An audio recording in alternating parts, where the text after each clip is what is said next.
श्री राधे राधे। आप सभी भक्तजनों को नवरात्रि की तीसरे दिन की ढेर सारी शुभकामनाएं। आज आपको दिखाएंगे कि किस तरह से हम अपने घर पर लड्डू गोपाल का स्नान करवाते हैं और किस तरह से उन्हें वस्त्र पहनाते हैं। और यदि लड्डू गोपाल का आप इस तरह से स्नान करवाते हैं तो आपके ऊपर भगवान विष्णु की आशीर्वाद सदैव बना रहेगा। आइए तो वीडियो को स्टार्ट करते हैं। श्री राधे राधे, श्री शिवाय नमस्तुभ्यम। आप सभी भाई बहन का हमारे YouTube चैनल में बहुत बहुत स्वागत है।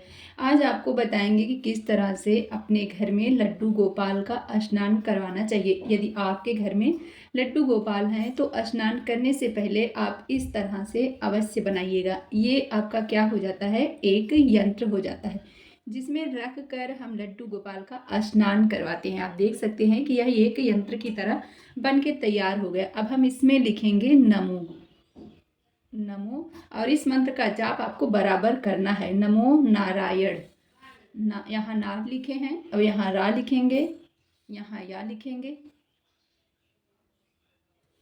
यहाँ राय लिखेंगे,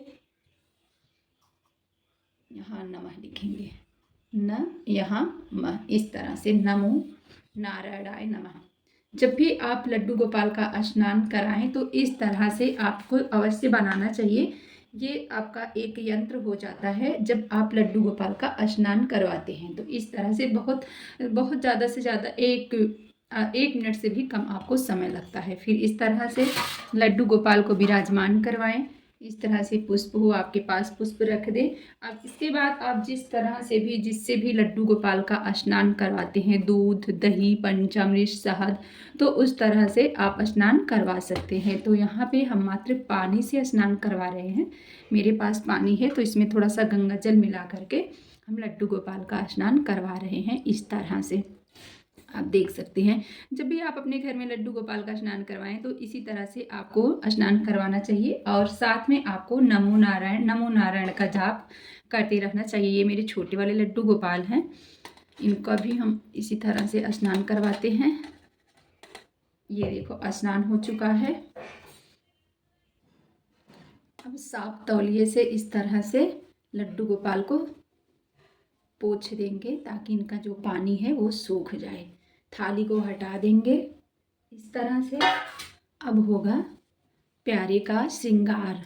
किस तरह से प्यारे का श्रृंगार किया जाता है वो भी हम आपको दिखाएंगे कि किस तरह से हम अपने लड्डू गोपाल का श्रृंगार करते हैं और नहलाते हैं।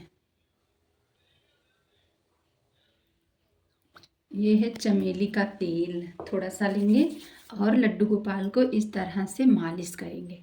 पूरा पहले अच्छे से मालिश कर लेंगे।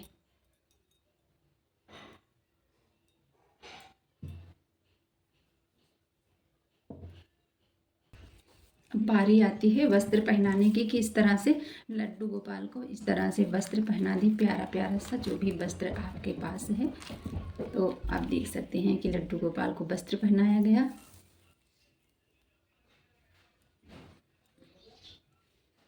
ये लड्डू गोपाल का माला है। अब इस तरह से लड्डू गोपाल का बाल लगाएंगे और लड्डू गोपाल का मुकुट।